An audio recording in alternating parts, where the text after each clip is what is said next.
Self realization ethics. Right action consists in seeking self fulfillment. In one version of theory, the self to be realized is defined by caring relationships with other individuals and society. In other version called ethical egoism, the right action consists in always promoting what is good for oneself. No caring and society relationships are assumed. Fulfillment by oneself of the possibilities of one's character or personality. Self-realization can be proposed as the means to achieve a life identified as good by some criterion independent of the self-realizing process, or held to be that which actually defines the good. But after self-realization, many things change in you. Even the simple things like the way you gaze on the other people, the way you speak on other people, etc. undergo change. Your face reactions are now a lot of different. Since you are different, the way the world treats you is also different. Next, justice or fairness theory. The justice or fairness approach to ethics has its roots in the teachings of the ancient Greek philosopher Aristotle, who said that equals should be treated equally and equals unequally. In other words, individuals should be treated the same unless they differ in ways that are relevant to the situation in which are involved. For example, if two employees are being considered for a promotion, the final decision should be based on merit without introducing any bias or favoritism.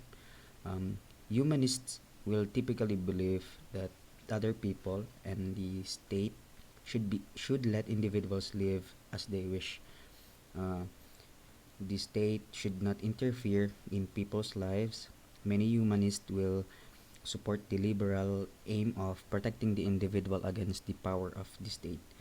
They will strongly oppose authoritarian and totalitarian regimes that restrict people's freedoms. Many people will agree that they do not want the government to control every aspect of our lives. However, there will be disagreement about what is and isn't acceptable. Some believe a healthy society requires some paternalistic behavior by the state. Next. Concept of morality, harm. The harm principles the harm principle says people should be free to act however they wish unless their actions cause harm to somebody else. Um, the harm principle is often explained as your right to swing your fist ends where my nose begins. In other words, people should be free to act as they wish as long as their actions do not cause harm to others. The harm principle is central to the political philosophy of liberalism, which values individual rights and personal liberty. According to philosopher John Stuart Mill, the only purpose for which power can be rightfully exercised over any member of civilized community against his will is to prevent harm to others. For example, a government cannot make its citizens use a potential life-saving cancer treatment because no one else is harmed by a person's decision to refuse this treatment.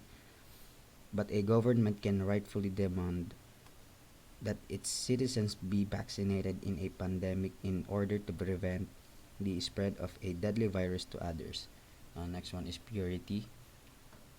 The state of being unsullied by sin or moral wrong, lacking a knowledge of evil.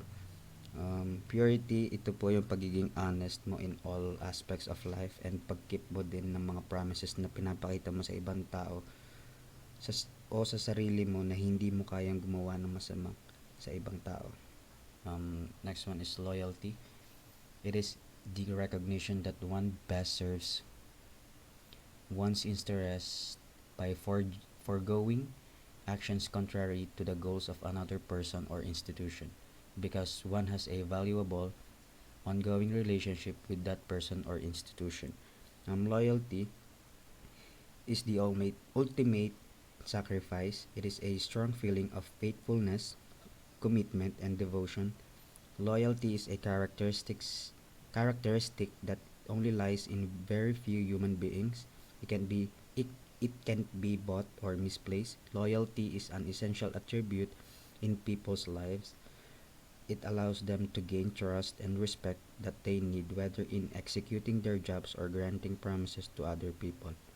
Being loyal and faithful is also an important moral value that people should practice in society. However, it is the most valued because human beings earn for trust, devotion, and commitments. But because one may display some of these things doesn't mean that they are fully capable of truly being loyal.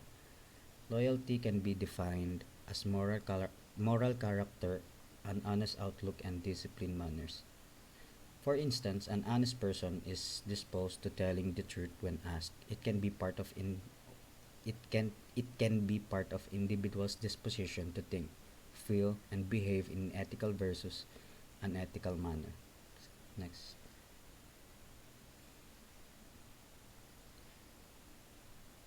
Ethical reasoning helps to helps determine and differentiate between right thinking, decisions, and actions and those that are wrong, hurtful, and or harmful to others and to ourselves. Ethics is based on and motivated by facts, values, emotions, beliefs, emotion, and feelings. Ethical actions are based on conscientious reasoning of facts based on moral principles and standards. Ethical reasoning is a type of critical thinking that uses ethical principles and frameworks. It is a process of identifying ethical issues and weighing multiple perspectives to make informed decisions. Ethical reasoning is not about knowing right from wrong, but being able to think about and respond to a problem fairly, justly, and responsibly. A major aim of ethical reasoning is to gain a clear focus on problems to facilitate acting in morally responsible ways. Individuals are morally responsible for the harmful effects of their action when, or one, they knowingly and freely acted or caused the act to happen and knew that the act was morally wrong or hurtful to the others, and number two, they knowingly and freely failed to act or prevent a harmful act and they knew it would be morally wrong for a person to do this. Next slide. Moral reasons. Moral reasoning applies to critical analysis to specific events to determine what is right or wrong and what people ought to do in a particular situation. Moral reasoning typically applies logic and moral theories, such as deontology or utilitarianism, to specific situations or dilemmas. However, people are not especially good at moral reasoning. Indeed, the term moral dumbfounding describes the fact that people often reach strong moral conclusions that they cannot logically defend. In fact, evidence shows that the moral principle or theory a person chooses to apply is often, ironically, based on their emotions, not on logic. Their choice is usually influenced by internal biases or outside pressures, such as the self serving bias and the desire to conform. So, while we believe we approach ethical dilemmas logically and rationally, the truth is our moral reasoning is usually influenced by intuitive and emotional reactions. Like for example, one could argue that is it o- that is it is okay to kill one person if it would save five because more people would be saved, but killing itself is immoral. Next slide. Three levels of moral reasons by Lawrence Kohlberg's theory. Number one, pre-conventional morality is the first stage of moral development and lasts until approximately age 9. At the pro-conventional level, children don't have a personal code of morality, and instead, moral decisions are shaped by standards of adults and the consequences of following or breaking their rules. Uh, this is the first level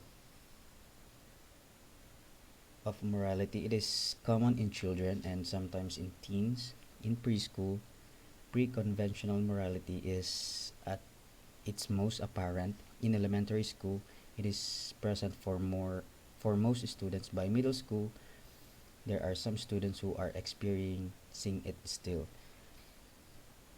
The first stage of pre-conventional morality is punishment, avoidance, and obedience. In other words, a child or even a teen will not follow a rule because it is the right thing to do or because they believe it is to be just, but they will follow it because of fear of punishment. Some will follow a rule because their parents, teachers, or other authority figures may try to punish them if they follow it. They might they might not know why the behavior is wrong, but they avoid it because of punishment. If there is an any chance if there is a chance that they can break the rules without consequences, they will do that. Many children just don't know right from wrong and they need someone to guide them. As they grow older, perform moral actions or avoid what they find to be immoral actions because it's the right or wrong thing to do. The second one is conventional morality is the second stage of moral development and is characterized by an acceptance of social rules concerning right and wrong. At the conventional level, most adolescents and adults, we begin we begin to internalize the moral standards of valued adult role models. The conventional level is the second stage and occurs during adolescence and adulthood. During this stage, individuals begin to develop principal personal moral codes by internalizing the rules of rules of adult role models. There is no questioning of these norms and rules during this stage. They are adopted and not critic. The third one is post-conventional morality. Is the third stage of moral development, and and is characterized by an individual's understanding of universal ethical principles. These are abstract and ill-defined, but might include the preservation of life at all costs and the importance of human dignity. Post-conventional morality is a concept developed largely by psychologist Lawrence Kohlberg, identifies the ethical reasoning of moral actors who make decisions based on rights, values, duties, or principles that are or could be universalized, universalizable. This means that the principles are separable from the authorities or persons who hold them. They are open for debate and generally agreeable to individuals who seek to live in a fair and just society, and they withstand test of logical comprehensiveness. Next one.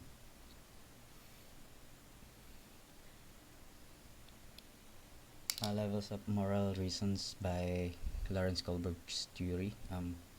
So this illustrates po ng Kohlberg stages of moral development, approximate age range, birth, from birth to 9 years old. Stage po ay pro-conventional, substages to avoid punishment and gain reward. The next one is age 9 years old to 20 years old, conventional. Substages are gain approval and avoid disapproval, duty and guilt. And the last one is age 20 plus, maybe never. Um, post conventional substages, agreed upon rights, personal moral standards. Next one. Causes of moral dilemmas. Moral dilemma. Moral dilemmas are situations in which two or more moral obligations, duties, rights, goods, or ideals come into conflict with each other. Moral dilemma are situations in which two or more moral obligations. Ay, ulit po. Sorry po. The crucial feature of a moral dilemma is that all the moral principles cannot be fully respected in given situation. Also, solving one moral principle can create two or more conflicting applications for a particular situation. Next one.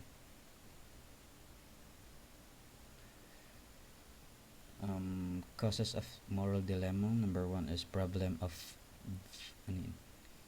vagueness. Vagueness. Vague means not clearly expressed or perceived, not specific or exact. For a given situation, sometimes it is unclear to the engineers to apply the most appropriate moral considerations or principles.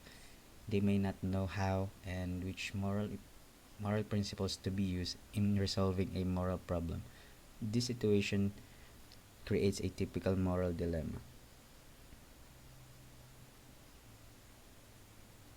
This refers to the condition where the doubt lies in whether the action refers to good or bad. This is just like having a thought that following the rules is mandatory. This sometimes includes the unwritten rules like being loyal, having respect, and maintaining confidentiality, etc. Thus, the unclarity causes a moral dilemma. Next one. Problems of conflicting reasons. This is a situation where two or more moral problems conflicting each other, each of which seems to be correct. In other words, situation in which two or more moral obligations, duties, rights, goods, or ideal come into conflict with each other. But when they come together, it is very difficult choice to choose a good one. Next one po. Problem of a disagreement. It is a quite obvious that individuals and groups may have different views, suggestions, interpretations, and solutions on a moral problem in particular situations. Disagreement among individuals and groups on interpreting moral issues will create a situation of another moral dilemma. The problem of disagreement, there are maybe two or more solutions and none of them mandatory. These solutions may be better or worse in some respects but not in all aspects. One has to interpret, apply different morally reasons, and analyze and rank the decisions. Select the best and suitable under the existing and the most probable conditions. In many cases, the difference in belief is based on having different information, a difference of opinion about how to interpret information, or strongly held beliefs about others' thoughts, attitude, beliefs, and behavior. The latter is difficult to surmount because many times it's based on absolute conviction. What may be changed and what may resolve. The disagreement are comparing and contrasting, analyzing and examining the information that is the basis for the core belief. If one or both parties can come to an agreement about the essential data, supporting the two views of each other's beliefs, attitude, and behavior, sometimes disagreement may be seen as a misunderstanding.